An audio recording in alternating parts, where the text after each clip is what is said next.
नमस्कार, हिंदी खबर देख रहे हैं आप और मैं हूं आपके साथ शीतल शर्मा।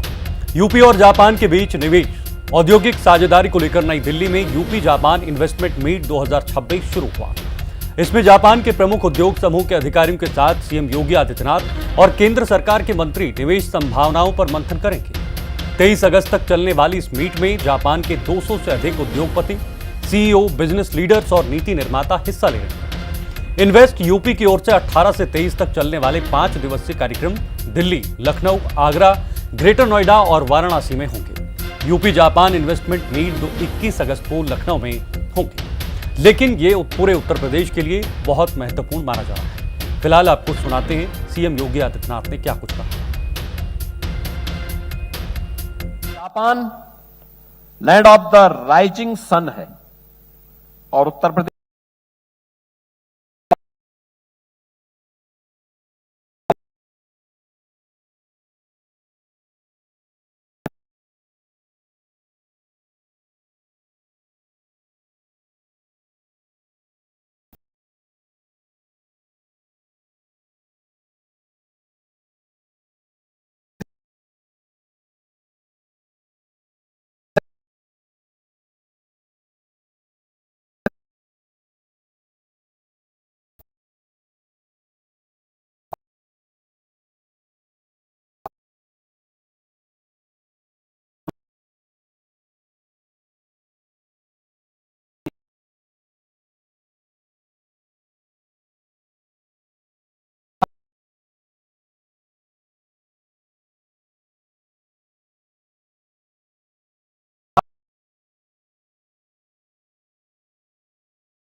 सियासत भी तेज हो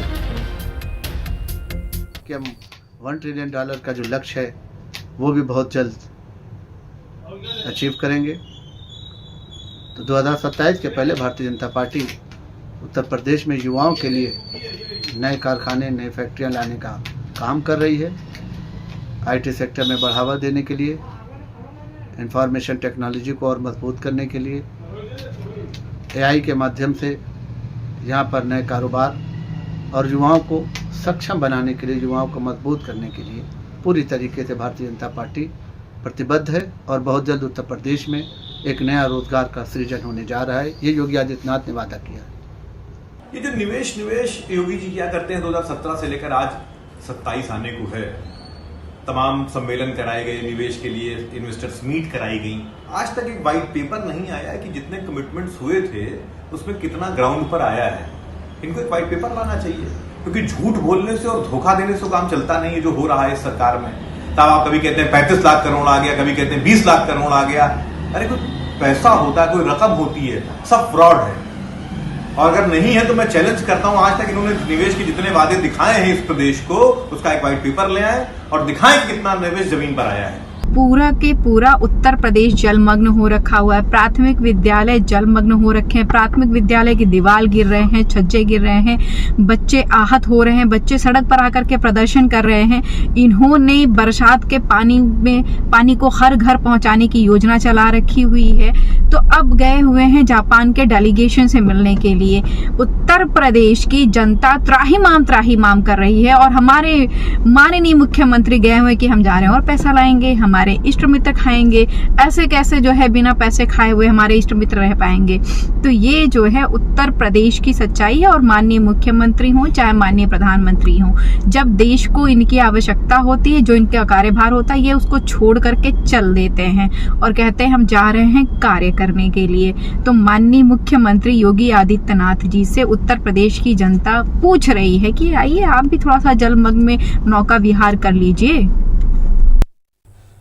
तो आपने देखा, सरकार का पक्ष भी देखा और विपक्ष की तरफ से क्या कुछ कहा गया वो भी देखा। लेकिन अब हम सीधे सवालों पर रुख करते हैं। सवाल जापान से सीधी बात, क्या विपक्ष को लगा आघात? कुछ बड़े सवाल हैं। इससे पहले आपने सवाल देखा, सपा को दिखी महंगाई, क्या चुनाव की चिंता सताई? क्योंकि चुनाव अगले साल है, ऐसे में अभी से सियासत तेज हो गई है। 27 में साइकिल दौड़ाएंगे, क्या रोजगार दिलाएंगे? ये भी अपने आप में बड़ा सवाल है। इसके साथ साथ तुष्टीकरण की राजनीति विकास को कैसे देगी गति? ये कुछ सवाल, प्रमुख सवाल। यूपी में बम्पर निवेश अब कैसे लुभाएंगे अखिलेश? ये कुछ सवाल आज की डिबेट में भी रहेंगे और आपके सामने भी हैं, इस सियासत से जुड़े भी और उत्तर प्रदेश से जुड़े भी, बहुत महत्वपूर्ण कि आखिर उत्तर प्रदेश में योगी आदित्यनाथ की सरकार में जो भी हो रहा है विपक्ष उसे कैसे देख रहा है। मैं सीधे रुख करना चाहूंगा अपने मेहमानों का। मेरे साथ का खास मेहमान जुड़ चुके हैं। राघवेंद्र सिंह जी, भारतीय जनता पार्टी से प्रवक्ता, स्वागत। शौकत अली जी, समाजवादी पार्टी से, आपका भी स्वागत सर। प्रोफेसर एम के अग्रवाल जी, अर्थशास्त्री के तौर पर, आपका भी बहुत बहुत स्वागत और शुक्रिया। शुभांशु वैश्य जी, राजनीतिक विश्लेषक के तौर पर, शुभांशु जी आपका भी बहुत बहुत स्वागत और शुक्रिया, आप सभी जुड़े, समय दिया। शुरुआत में प्रोफेसर एम के अग्रवाल जी आपसे शुरुआत करना चाहूंगा, क्योंकि उत्तर प्रदेश देश का सबसे बड़ा राज्य है और उत्तर प्रदेश की हर इकोनॉमिक जो इकोसिस्टम है या जो भी इकोनॉमिक एक्टिविटी है उसका असर देश की अर्थव्यवस्था पर पड़ता है, देश की इकोनॉमी पर पड़ता है। उत्तर प्रदेश में सर क्या बदला है? खास तौर पर कितना निवेश हुआ है 2017 के बाद की बात करें जो सरकार दावा कर रही है, और इससे उत्तर प्रदेश के साथ साथ पूरे देश को कितना फायदा पहुंच रहा है? देखिए शीतल जी, जिस प्रकार से उत्तर प्रदेश का परिवेश बदला है, तो जैसे इन्वेस्टर समिट पहला हुआ 2018 वाला, तो लगभग 4.5 लाख करोड़ का निवेश प्रस्ताव था। वही चीज जब 2023 में होता है तो ये 40 लाख करोड़ को पार कर जाता है। और उसमें सबसे बड़ी चीज क्या है कि जो 2023 वाला होता है उसमें ग्लोबल इन्वेस्टमेंट का भी MOU होता है, बड़े स्तर पर होता है। तो ये कहीं ना कहीं ये बढ़ती हुई क्रेडिबिलिटी जो है भारत की और उत्तर प्रदेश की, उसको शो करता है। और दूसरा एक चीज जो रहा है वो केंद्र ने जो एक नई रणनीति चली है कोऑपरेटिव फेडरलिज्म का, यानी कि उसी के तहत अगर आप देखते हैं तो अभी डावोस में जब गए थे तो उत्तर प्रदेश का भी पवेलियन था और बगल में झारखंड का भी था। बिल्कुल। यानी कि जो स्टेट नहीं पनप पा रहे थे झारखंड सरीखे, उनको भी ग्लोबल लेवल पर लॉन्च करके, क्योंकि अल्टीमेटली इसका फायदा तो देश को और प्रदेश को होना है। राजनीति अपनी जगह है, वो चलती रहेगी, चलती रहनी चाहिए। हाँ। लेकिन उस क्रम में अगर हम देखते हैं, जहां तक अब बात आती है कि क्या फायदा हुआ, तो उसके काफी हद तक वो ग्राउंड ब्रेकिंग को देखते हैं और देखते हैं तो लगभग ऐसा लगता है कि 30% जो उस समय का 23 का हुआ था, 30% से अधिक का जमीनी हकीकत में उतर चुका है। ओके। तो इस प्रकार से हम कह सकते हैं, और ऐसा इसलिए हुआ क्योंकि प्राइवेट निवेश के बढ़ने के पहले एक जो काम किया गया वो कोविड पीरियड में भी आप देखें, बजट को देखते हैं तो कैपिटल एक्सपेंडिचर का वॉल्यूम तेजी से बढ़ाया, बिल्कुल चाहे हो, और अपने बजट अनुशासन को मेंटेन करते हुए। तो मुझे लगता है ये इस प्रकार की जो चीजें रही है, गवर्नेंस रिफॉर्म रहा है डिजिटल टेक्नोलॉजी के तहत या डिजिटल इकोनॉमी के तहत, ये कहीं ना कहीं चीजें जो है बदलती हुई अर्थव्यवस्था, उत्तर प्रदेश की अर्थव्यवस्था को हाईलाइट कर, जो कल तक बुंदेलखंड में होता क्या था, पलायनवादी चीजें दिखाई पड़ती थी, आज बुंदेलखंड और पूर्वी उत्तर प्रदेश में निवेश का नया वातावरण बन रहा है और वहां पर कई प्रकार के नए निवेश आ रहे हैं। ये सारी चीजें कहीं ना कहीं उत्तर प्रदेश के परिवर्तनशील और बढ़ती अर्थव्यवस्था को इंगित करता है। इस पे कोई दो राय नहीं सर, बहुत बड़ी बातें आपने कही हैं। मैं जरा आगे बढ़ता हूं राघवेंद्र जी से, इस पूरे समिट या ये जो मीट हुआ है और विपक्ष के जो आरोप है। राघवेंद्र जी, आप दावा कर रहे हैं कि 2017 के बाद जब से योगी आदित्यनाथ की सरकार बनी तब से उत्तर प्रदेश तेजी के साथ बदला, खास तौर पर निजी निवेश जिस पर अभी एम के अग्रवाल जी ने बात कही, उसमें बढ़ोतरी हुई, निवेश हुआ और अर्थव्यवस्था में भी जाहिर सी बात है इसका सीधा असर पड़ेगा, लेकिन विपक्ष इसे मानने के लिए तैयार नहीं। देखिए शीतल जी, विपक्ष की तो ये जो है झुझलाहट है, इनकी उत्तर प्रदेश में 4 बार सरकारें रही है, काम धाम कुछ किया नहीं है, अराजकता को बढ़ावा दिया है, विकास कोई किया नहीं है। तो ये क्या कह सकते हैं? अगर इनसे कहा जाता है आप पे क्या काम है, ऐसे काम बताते हैं जो 1 और या 2 सांसदों के बूते का काम हो। उत्तर प्रदेश में सरकार के काम ये कतई नहीं गिनाते हैं। फलाना पार्क बनाया, फलाना नंबर डायल करने को कहा, फलाना हॉस्टल बनाया, फलाना हॉस्पिटल बनाया, इसके अलावा कोई बड़ा काम नहीं बताया। इनके समय में उत्तर प्रदेश एक बीमारू राज्य हुआ करता था, संभवतः 7वें नंबर पे आता था राष्ट्रीय स्थिति पर। आज की तारीख में Uttar Pradesh second largest economy है। हम लोगों ने व्यापार को बढ़ावा देने के लिए पहले भूमिगत काम किए, हम लोगों ने कनेक्टिविटी बढ़ाई, रोड कनेक्टिविटी बढ़ाई, एयर कनेक्टिविटी बढ़ाई, और आपके वाटर कनेक्टिविटी बढ़ाई। हम लोगों ने हल्दिया से लेकर के गोरखपुर तक जमीन के लिए वो पानी में कनेक्टिविटी बढ़ाई। हम लोगों ने इस क्षेत्र में काम किया। हम अच्छा लोगों ने सर, विद्युत उत्पादन लगभग दूना किया। जिस हम लोगों ने तरीके से जो व्यापारियों के विजन- लिए सिंगल विंडो स्कीम चलाई। जो विजन आपने 2017 में रखा हुआ था, देखिए क्या उसके तहत ग्राउंड पर वो सारी चीजें इंप्लीमेंट हुई है? रोजगार उतना हुआ है? अगर रोजगार की बात करें सर प्राइवेट सेक्टर में, तो कितना रोजगार बढ़ा है 2017 के बाद सर? देखिए निश्चित रूप से भाई बेरोजगारी दर इनके समय में 13.5% हुआ करती थी उत्तर प्रदेश की। हम लोगों ने उसको लगभग 2.5% में लाने का काम किया, तो निश्चित रूप से लोगों को रोजगार मिला होगा। इन लोगों ने सरकारी नौकरी 5 वर्षों में 90,000 दी थी शीतल जी। 90,000 कोई आंकड़ा होता है? आज से 1 वर्ष पहले तक हम लोगों ने 9 लाख से ज्यादा सरकारी नौकरियां दे चुकी हैं। देखिए मैं ये कहने में कतई गुरेज नहीं करता हूं, बेहतर की गुंजाइश हमेशा बनी रहती है। हमारी केंद्र की सरकार हो चाहे उत्तर प्रदेश की सरकार हो, पूरे प्राण से बेहतर परफॉर्मेंस देने के लिए दृढ़ संकल्पित है। आज की तारीख में उत्तर प्रदेश में 31,000 लाख करोड़ से ज्यादा का FDI आ चुका है। ठीक है, ये क्या कोई कम बात है क्या? हम लोगों ने जो विकास दर थी इनके समय में 5.3% की उत्तर प्रदेश में थी। आज की तारीख में उत्तर प्रदेश की विकास दर 11.6% की है। ये क्या कम विकास का काम है क्या? प्रति व्यक्ति आय लगभग 34,000 रुपए थी। आज की तारीख में 1 लाख से ज्यादा प्रति व्यक्ति आय है। ओके, ठीक है सर, ठीक है। ये कॉमन जी, आंकड़े हैं, लेकिन विपक्ष बार बार कहता है कि ये तमाम जो आंकड़े हैं ये कागजी आंकड़े हैं, जमीन पर कुछ हुआ नहीं। अगर कुछ हुआ है तो उसमें गुणवत्ता नहीं है, ट्रांसपेरेंसी नहीं है, पारदर्शिता नहीं है।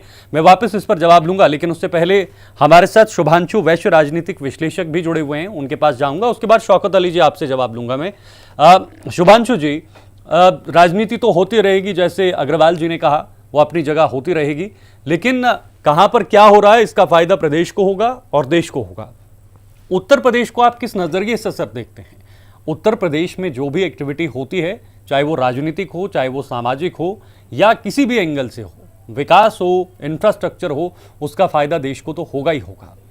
2017 के बाद जो बदलाव कहा जा रहा है सरकार की तरफ से, पक्ष की तरफ से, क्या वाकई में वो ग्राउंड पर उस लेवल तक इंप्लीमेंट हुआ है?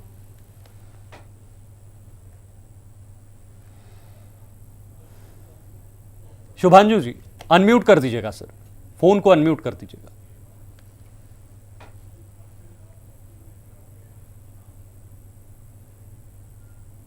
जी जी बोलिए।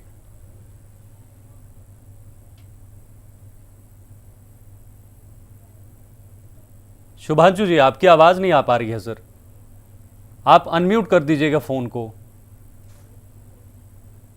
अभी तक जितने भी इन्वेस्टमेंट की बातें होती रही पहले 2017 से, तो बातें हुई, इन्वेस्टमेंट कितना आया कितना नहीं आया ये तो धरातल पर उतरा नहीं। हाँ। लेकिन सबसे जो बेसिक चीज थी इन्वेस्टमेंट लाने के लिए, उसके लिए कि साधन उपलब्ध है या नहीं है, ये मेन चीज हुआ करती थी। अभी इन्होंने जो भाजपा ने पहली बार ऐसा किया कि एक लैंड बैंक बनाई, जिसमें कि करीब मैं समझता हूं कि काफी जमीन इन्होंने एक लैंड बैंक के उसमें डाल दी, जिससे कि इन्वेस्टर के लिए कम से कम इन्वेस्टमेंट करने के लिए एक बेसिक चीज तो मिली, बेसिक इंफ्रास्ट्रक्चर खड़ी करने के लिए चीज तो शुरुआत तो हुई। वो अभी तक पहले नहीं दिखाई पड़ता था। 2017 के बाद ये चीज दिखाई पड़ी है, क्योंकि योगी जी ने ये लैंड बैंक जो बनाई है इस सरकार ने, ये काफी हद तक बढ़िया एक काम था। चलिए ठीक है, आऊंगा फिर से आपके पास। ठीक है, शौकत अली जी से जवाब लूंगा। शौकत जी, आपने राघवेंद्र जी को सुना, उन्होंने कहा कि समाजवादी पार्टी की सरकार जब रही है सिर्फ और सिर्फ अराजकता हुई है उत्तर प्रदेश के अंदर, लेकिन जब से भारतीय जनता पार्टी ने सरकार बनाई उत्तर प्रदेश की तस्वीर बदली, तकदीर बदली। अब इन्वेस्ट हो रहा है, निवेश हो रहा है और ज़्यादा से ज़्यादा रोजगार युवाओं को मिल रहा है। सर 2016 की बात करें या 2017 के आसपास की बात करें, तो उस समय आपकी सरकार में करीब 14,000 फैक्ट्रियां जो हैं वो पंजीकृत हैं, रजिस्टर्ड हैं। अब जो आंकड़ा नजर आ रहा है वो लगभग 27,000 के आसपास जो ऑफिशियल हैं आधिकारिक तौर पर, वो नजर आ रहा है।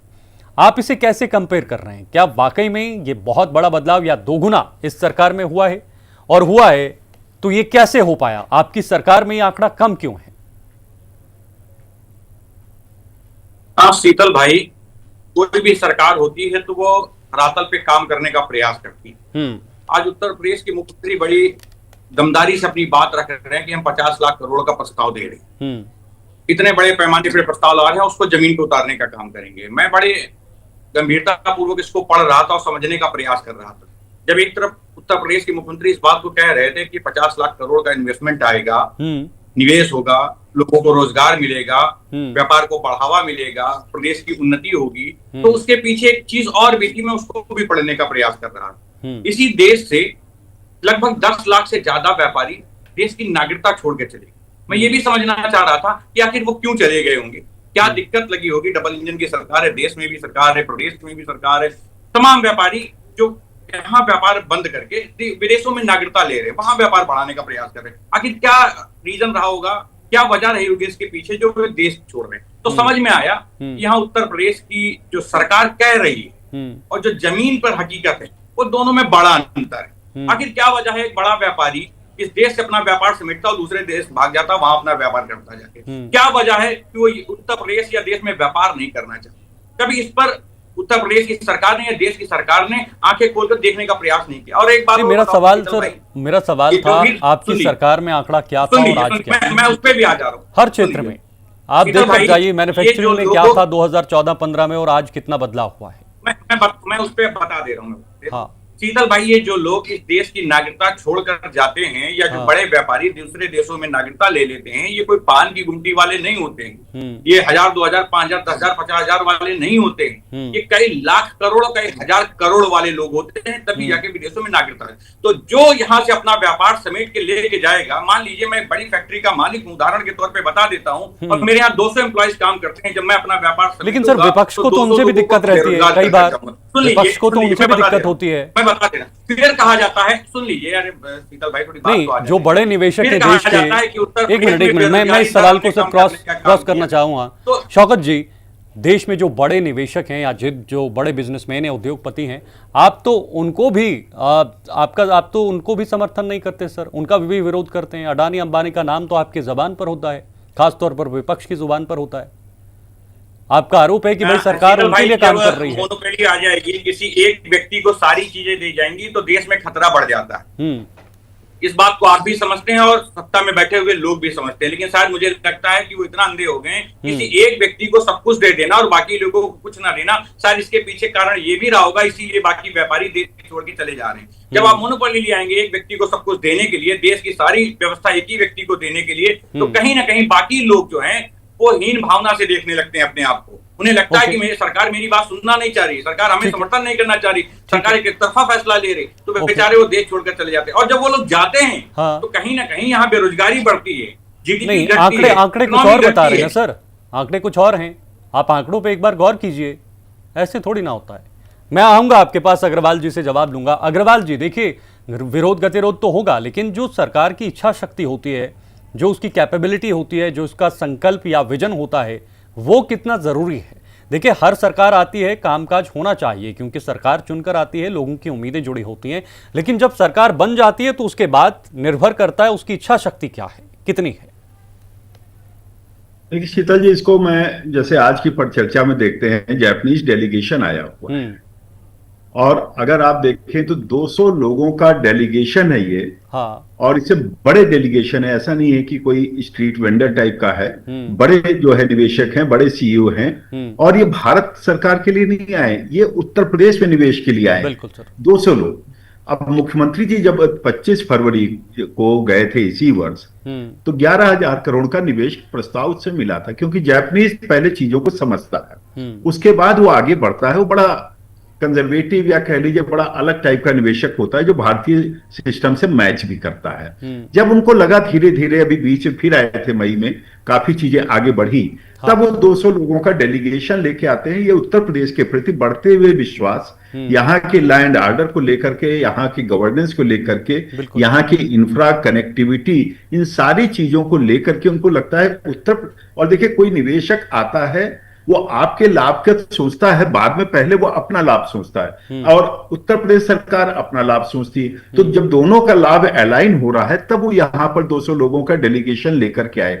अभी आपने चर्चा करी कि डबल इंजन सरकार, अब मान लीजिए ये डेलीगेशन 5 दिन यहाँ पर काम करता है और बड़े निवेश की तरफ आगे बढ़ता है, तो इसमें उत्तर प्रदेश का $1 ट्रिलियन का उद्देश्य आगे बढ़ता हुआ दिखाई पड़ता है। तो भारत का जो है विकसित भारत का लक्ष्य आगे पोषित होता हुआ दिखाई पड़ता है। इसको कहते हैं डबल इंजन गवर्नमेंट, यानी कि एक के विकास से दूसरे का लाभ और एक दूसरे से हित जुड़े हुए हैं। और खाली ये नहीं कि उत्तर प्रदेश का विकास होगा तो अन्य राज्यों का नहीं होगा, ये अन्य राज्यों की तरफ भी प्रेरित करेगा। तो मुझे लगता है जब भारत में आते हैं वो कहते हैं जब उत्तर प्रदेश आगे बढ़ सकता है तो अन्य राज्य भी बढ़ सकते हैं, एक इकोसिस्टम तैयार किया जा सकता है। स्पिल ओवर इफेक्ट होता है जिसको हमें पॉजिटिव वे में लेना चाहिए। ओके सर, बिल्कुल। समय थोड़ा कम है, शुभांशु जी थोड़ा कम शब्दों में आपसे जवाब चाहूंगा। सर, अभी समाजवादी पार्टी ने कहा कि सरकार कुछ चुनिंदा जो उद्योगपति हैं उनको फायदा पहुंचा रही है और इस वजह से जो बाकी कैपिटलिस्ट हैं वो देश छोड़कर विदेशों में जा रहे हैं, वहां पर नागरिकता ले रहे हैं और वहां पर अपना उद्योग चला रहे हैं। ये ऑन ग्राउंड कितना सही है? क्या वाकई में ऐसा है? और अगर है तो ये कितना चिंताजनक विषय है?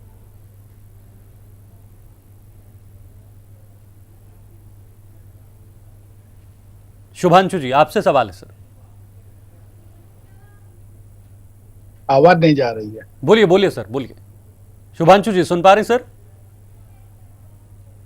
चलिए राघवेंद्र जी, आप इससे यही सवाल आपसे रहेगा क्योंकि समाजवादी पार्टी ने कहा है कि भाई आप यहाँ के जो लोकल, यहाँ के जो निवेशक या यहाँ के जो उद्योगपति हैं उनको कंट्रोल नहीं कर पा रहे हैं, वो दो देश छोड़कर जा रहे हैं। देखता हूँ कि देखिए जो भी जी बोलिए बोलिए।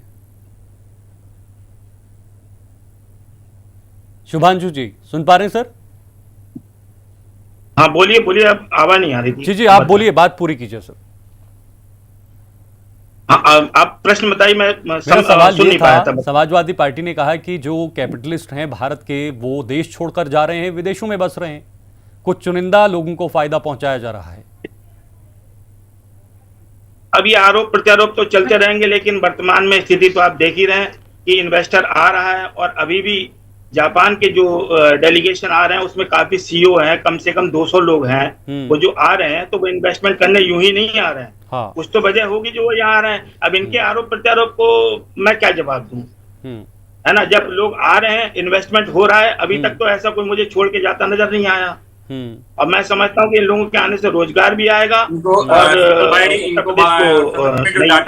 ओके राघवेंद्र जी जवाब आऊंगा सर, शौकत जी। देखिए शीतल जी, ये लोग कहाँ के आंकड़े लेकर के आते हैं? वास्तव में इनके पास कोई आंकड़े मेरे हिसाब से मैं तैयारी करके बैठता हूँ, मैं एक सैकड़ा आंकड़ा बता सकता हूँ। ये बता रहे नागरिकता छोड़ के चले गए। भाई कहाँ के ये आंकड़े लाए हैं? कैसे हैं, क्या है? हो सकता है कोई व्यक्ति चला गया हो व्यक्तिगत कारणों से, वो मैं नहीं कह सकता, लेकिन उत्तर प्रदेश में आज की तारीख में हर स्तर से बेहतर माहौल है। मैंने बताया ना, बेहतर की गुंजाइश बनी रहती है। इन लोगों ने कोई प्रयास ही नहीं किया। ये लोग सफाई महोत्सव बनाने वाले लोग सरकारी खजाने से 1000 करोड़ से ऊपर नाच गाने में खर्च कर देते थे।